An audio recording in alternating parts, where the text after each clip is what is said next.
City manager responding tonight to a report that the city doesn't have enough dispatchers to take your 911 call. 4 Corner's Warren Wright reaching out to city leaders to ask them what they're going to do about it. Warren? Well, Fort Myers voted against consolidation with the sheriff's office to keep the Fort Myers Police Department separate. But the city council slashed funding, making the city's 911 call center barely functional. That's according to an independent study funded by Lee County Public Safety. And that's putting the burden back on the sheriff's office. So what is the city doing to make sure you're getting the help you need?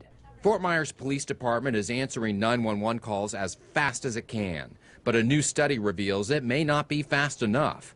An independent agency issued this report saying the dispatch center is, quote, simply understaffed. In fact, it recommends nearly doubling the number of people working there from 20 to 35. The city manager says the city is focused on the problem. The city council has taken action to try to decrease that number of calls lost or abandoned by funding additional part-time jobs. When I looked at the report, it recommended 15 full-time, but you're using 4 part-time.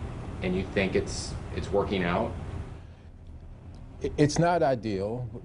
The part-time, the increase in part-time staffing has helped the situation. Exactly how much it's helped is still being determined by supervisors.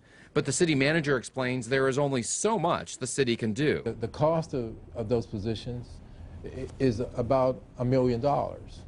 And unfortunately, the city just simply doesn't have that money. That lack of money is having an impact. The study showed nearly 30% of all 911 calls to the city are abandoned. That means they roll over and are answered by the sheriff's office. But what do you say to the sheriff who says, well, I'm having to carry other people's water because I'm getting all these rollover calls? And that's a quote. I'm carrying other people's water.